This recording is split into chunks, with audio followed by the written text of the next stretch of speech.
πιο σημαντικό πολιτιστικό γεγονός αυτού του χειμώνα στο Παρίσι δεν είναι άλλο από την έκθεση στο βασίλειο του Μεγάλου Αλεξάνδρου, Αρχαία Μακεδονία. Για ένα τρίμηνο ως τα μέσα Ιανουαρίου, το Μουσείο του Λούβρου, που είναι και το μεγαλύτερο σε επισκεψιμότητα μουσείο στον κόσμο, αναμένεται να παρουσιάσει σε περίπου 500.000 επισκέπτες του τον μακεδονικό πολιτισμό στο διάβα πολλών αιώνων και να του συστήσει τον απίθανο καλλιτεχνικό πλούτο των σύγχρονων, αλλά και των απόγονων του στρατιλάτη της παγκοσμιοποίησης. Για αυτή τη μοναδική ευκαιρία που έχουμε σε καιρούς ιδιαίτερα χαλεπούς για τη χώρα, προκειμένου να αποδείξουμε πως ο πολιτισμός δεν αποτελεί μονάχα ένδοξο παρελθόν για τους Έλληνες, αλλά συνεχίζει και σήμερα να τους συντροφεύει, μίλησε στο Pathfinder η Διευθύντρια του Αρχαιολογικού Μουσείου Θεσσαλονίκης, συνδιοργανώτρια και από τους βασικούς τηλοβάτες αυτής της έκθεσης, πολυξένη Αδάμ Βελένη.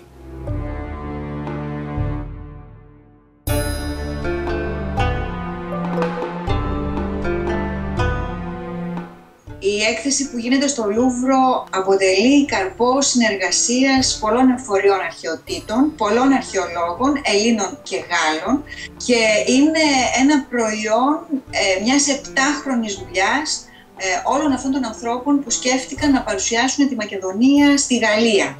Γιατί σε προηγούμενες εκθέσεις, έχουν πάει διάφορες εκθέσεις από την Ελλάδα στη Γαλλία, ωστόσο καμία φορά δεν πήγε έκθεση για την Μακεδονία, και ακόμη περισσότερο στο Παρίσι και μάλιστα στο Λούβρο, που είναι ένα μουσείο με μια πάρα πολύ μεγάλη επισκεψιμότητα και που πραγματικά θα έπρεπε να συστηθεί στο γαλλικό κοινό.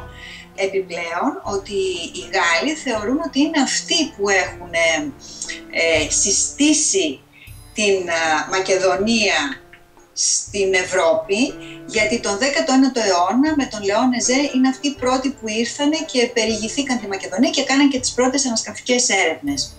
Επιπλέον το 1917 με το Αρμέ Ντοριάν διεξήγαγαν σοβαρές ανασκαφικές έρευνες εδώ, και μετά από μια συμφωνία που έγινε με το ελληνικό δημόσιο κατάφεραν και πήρανε τα μισά σχεδόν ευρήματα στο Λούβρο, με αποτέλεσμα πολλά από αυτά τα ευρήματα, τα υπόλοιπα μείναν στο Αρχαιολογικό Μουσείο Θεσσαλονίκης, πολλά από αυτά με την πάροδο των δεκαετιών να χάσουν τις ενδείξεις τους και να είναι ατάφτιστα και σε εμάς στο Αρχαιολογικό Μουσείο αλλά και στο Λούβρο.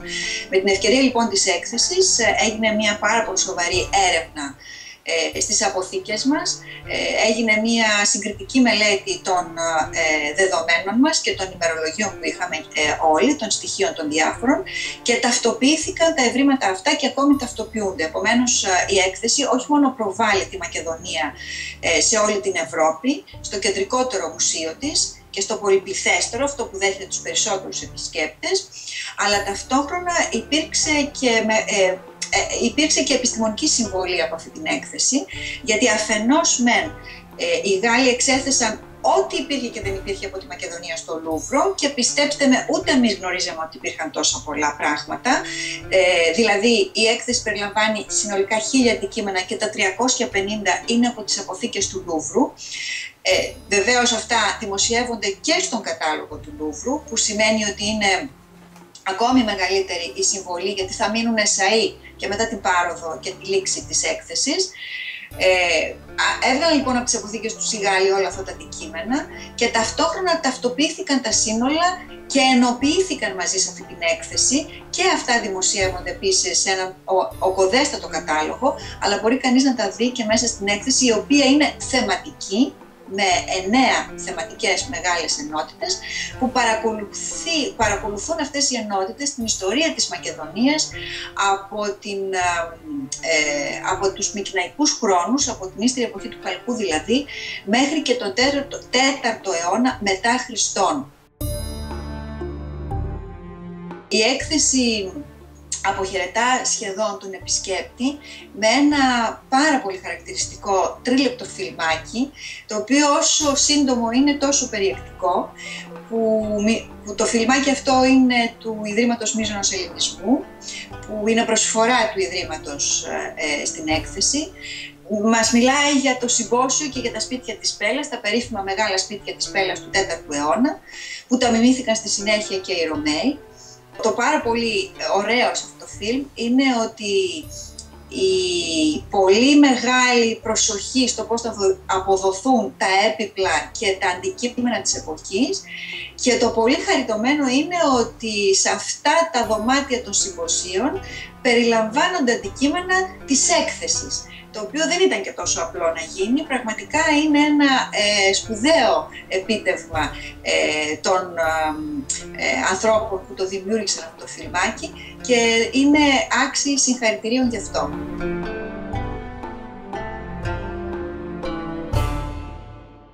Η αίτηση από το Λούβρο να συμμετάσχουμε εμείς με την αναπαράσταση, με την εικονική αναπαράσταση της οικίας του Διονύσου, ένα από τα σπουδαία σπίτια της εποχής και της περιοχής στην Πέλα, ήταν κάτι πάρα πολύ τιμητικό, ήταν κάτι το οποίο μας ενθουσίασε και ήταν κάτι που σαφώς θα βάζαμε όλοι μας τη δυνατότητα για να κάνουμε το καλύτερο δυνατό.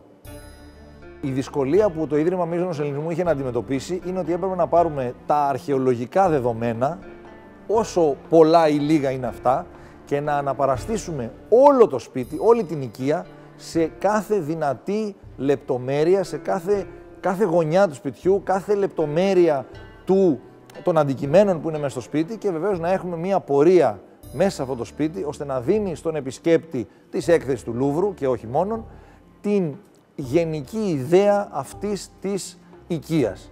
Αυτό λοιπόν ήταν κάτι το οποίο ήταν αρκετά δύσκολο σαν εγχείρημα.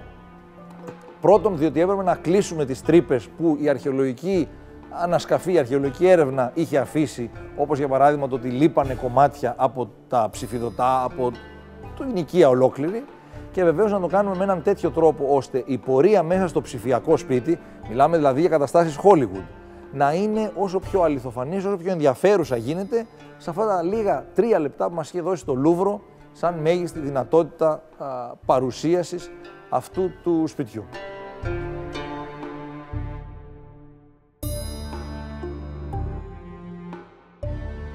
Η ιδέα πέρασε από διάφορα κύματα, καθώς υπήρχαν πολλές διαφορετικές προτάσεις. Όμως επικράτησε η άποψη για αυτήν την οικία, επειδή είναι πολύ ιδιαίτερη, πραγματικά μια πολύ μεγάλη, αρχοντική θα λέγαμε κατοικία, που μοιάζει πολύ στα ανάκτορα τόσο της Πέλας όσο και των Αιγών της Βεργίνας, για τα οποία υπήρξε ιδιαίτερο ενδιαφέρον και ένα κομμάτι της έκθεσης είναι αφιερωμένο σε αυτά.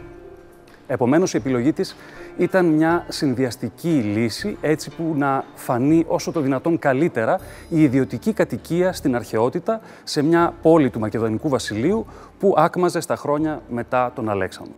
Οι αναπαραστάσεις, είτε είναι δυσδιάστατες είτε είναι τρισδιάστατες, έχουν ένα χρόνο ζωής όπως και η επιστήμη. Όπως κανένα φάρμακο δεν είναι για πάντα, όπως καμιά άποψή μας στην επιστήμη δεν είναι για πάντα, και οι αναπαραστάσεις δεν είναι για πάντα. Επιτελούν ωστόσο το εκπαιδευτικό τους έργο, καθώς μέσα στα χρόνια δείχνουν αυτό που οι άνθρωποι καταλαβαίνουν για μια εποχή. Αυτά σήμερα νομίζουμε για την αρχαία Μακεδονία και ειδικά για την Πέλα, και έτσι τα δείχνουμε. Είναι αποτέλεσμα πορισμάτων πολλών χρόνων ερευνών, ανασκαφών και μελετών, πολλών αρχαιολόγων, Ελλήνων και ξένων, και εμείς φροντίσαμε να τα συνδυάσουμε, να έχουμε για άμεσο σύμβουλό μας την τελευταία από τους ανασκαφείς αυτής της μεγάλης οικίας, να συζητάμε μαζί της όλες τις λύσεις και να φροντίσουμε για την αναπαράσταση των εσωτερικών χώρων με τη μεγαλύτερη δυνατή αληθοφάνεια. Δεν λέω ακρίβεια, γιατί οι εσωτερικοί χώροι σήμερα δεν σώζονται. Λέω αληθοφάνεια, γιατί προσπαθούμε να παραστήσουμε τα πράγματα όπως περίπου πιστεύουμε ότι ήταν. Γι' αυτό το λόγο διαλέξαμε να βάλουμε κλίνες, τραπέζια, έπιπλα, σύμφωνα με τα δεδομένα της εποχής. Κάποιες από τις κλίνες, μάλιστα, σε έναν δεύτερο ανδρώνα δωμάτιο συμποσίου, έχουν αρκετά μεγάλη χρονική απόσταση από τη στιγμή που κατασκευάστηκε το σπίτι. Ήταν μια ηθελημένη επιλογή. Τα δε αγγεία έχουν φτιαχτεί σύμφωνα με εκείνα που εκτίθενται παράλληλα με το δικό μας έκθεμα στην έκθεση στο Λούβρο και προέρχονται από γειτονικές περιοχές. Οι δυσκολίες που συναντήσαμε ήταν, για παράδειγμα, είχαμε ψηφιδωτά τα οποία είναι ελλειπή. Έχει μείνει διασωθεί μια γωνία. Εμείς προσπαθήσαμε και τα συμπληρώσαμε όλα αυτά. Τα έπιπλα, έχουμε κατασκευάσει τα μοντέλα επίπλων που δεν έχουν ξαναπαρουσιαστεί στο παρελθόν.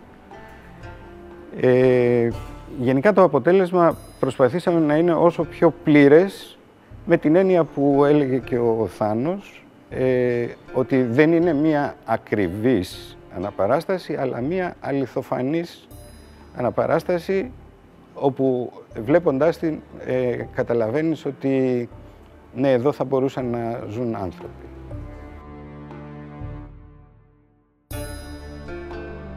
Οι 5 μήνες που μας πήρε είναι εξωφρενικά λίγος χρόνος. Και η δυσκολία σε αυτό ήταν επειδή μιλάμε για ένα σπίτι μόνο, δηλαδή δεν ήταν μια ολόκληρη πόλη που μπορείς να βάλεις πάρα πολύ κόσμο να δουλεύει. Έπρεπε να δουλεύουν λίγοι άνθρωποι, διότι δεν χωράνε εντός εισαγωγικών πολλοί πάνω σε αυτό. Λίγοι άνθρωποι για λίγο χρόνο για να κάνουν κάτι πάρα πολύ μεγάλο. 5 μήνες ήταν, τι να πω, μια εφιαλτικά μικρή διάρκεια για κάτι το οποίο κανονικά θα μπορούσε να μας πάρει κανένα χρόνο ή και παραπάνω να κάνουμε. Και βεβαίως το ότι δουλέψανε πάνω σε αυτό 5-6 άνθρωποι για να ολοκληρωθεί και να είναι έτοιμο στους χρόνους που το Λούβρο είναι Λούβρο, δεν μπορεί να παίζει με αυτά τα πράγματα. Πρέπει την ώρα που το ζητάνε, την ίδια μέρα να τους το έχει στείλει και να είναι και τέλειο. Μπορεί στην Ελλάδα να λέμε πολύ συχνά άλλη μια τρισδιάστατη απεικόνηση κάποιων αρχαιοτήτων και μάλιστα από το Ίδρυμα Μίζωνος Ελληνισμού, όπως συνήθως συμβαίνει. Δεν είναι παντού το ίδιο συνηθισμένο και γι' αυτό το λόγο οι αντιδράσεις ήταν πολύ θετικές. Άλλωστε, εν συνεχεία και οι αντιδράσεις των αντίστοιχων ελληνικών φορέων φανερώνουν ότι βρισκόμαστε σε ένα πολύ ικανοποιητικό επίπεδο, καθώς για πρώτη φορά ελληνικά μουσεία ζητούν να χρησιμοποιήσουν και να εντάξουν στα εκθέματά τους κάποιο ψηφιακό έργο του Ιδρύματος Μίζωνος Ελληνισμού. Τα 3 λεπτά του βίντεο είναι δυστυχώς λίγα. Έχεις πάρα πολλά πράγματα να δείξεις, έχει τρομερές λεπτομέρειες. Το κάθε κρεβάτι, το κάθε έπιπλο, το κάθε αντικείμενο, η κάθε γωνιά. Κάθε φορά που το βλέπω λέω αχ, τι κρίμα που η κάμερα δεν γυρνάει από εδώ να δείξει το διόροφο, το σπίτι. Έχει πολλά πράγματα τα οποία λείπουν εντός εισαγωγικών από το τελικό βίντεο, ενώ τα έχουμε βεβαίως σαν μοντέλα. Δηλαδή θα ήταν πολύ εύκολο να τα συμπεριλάβουμε. Από εκεί πέρα, μακάρι αυτό το έργο να βρει ανταπόκριση και πέρα από το Λούβρο, μακάρι να ήδη μας το έχουν ζητήσει 2 μουσεία στην Ελλάδα και θέλουν να το δείχνουν και βεβαίως μόλις ολοκληρωθεί η έκθεση του Λούβρου θα το κάνουμε και μάλιστα και σε μεγαλύτερη διάρκεια. Και από εκεί πέρα νομίζω ότι αυτό μας ανοίγει μία δίωδο, μία πορεία, μία προοπτική για να συμμετάσχουμε και σε άλλα τέτοια έργα και σε άλλες τέτοιες εκθέσεις και να δείξουμε αυτή τη διαφορετικότητα που τόσα χρόνια το Ίδρυμα είτε σε έργα δικά του είτε σε παρουσιάσεις δικές του στον ελληνικό κόσμο, όπως η εικονική πραγματικότητα που θα έλεγα είναι η κορονίδα των τεχνολογικών μας επιτευγμάτων που δείχνονται εδώ στον ελληνικό κόσμο, ενθουσιάζουν τόσο πολύ τον κόσμο που έρχεται εδώ και τα βλέπει και λέει ότι έχω μια άλλη άποψη για το πώς ήταν, έχω μια άλλη εικόνα για το πώς ήταν η αρχαιότητα, οι πόλεις αυτές, οι χώροι αυτοί στην αρχαιότητα τότε. Πέραν από τους επιστημονικούς σκοπούς και τους σκοπούς της γνωριμίας της Μακεδονίας σε ένα ευρύτερο κοινό, νομίζω ότι αποκαθιστά σε μεγάλο βαθμό την πληγωμένη μας συνείδηση και την πληγωμένη μας ταυτότητα αυτή την εποχή σε μια Ευρώπη που πραγματικά λιδωρεί πολλές φορές την ελληνική συμπεριφορά. Νομίζω ότι είναι εξαιρετικά σημαντική σε αυτήν τη χρονική στιγμή, με πάρα πολύ μεγάλη επισκεψιμότητα, περί τις 5.000 επισκεψιμότητα ημερησίως, με 3 ώρες αναμονή για να μπει κανείς αυτή την έκθεση και την Τετάρτη και την Παρασκευή που το Λούβρο είναι ανοιχτό μέχρι τις 10, η επισκεψιμότητα φτάνει και τις 7.000. Συνεπώς, στο τρίμηνο που θα είναι η Μακεδονία στο Λούβρο, θα τη δούνε πάνω από 500.000 επισκέπτες.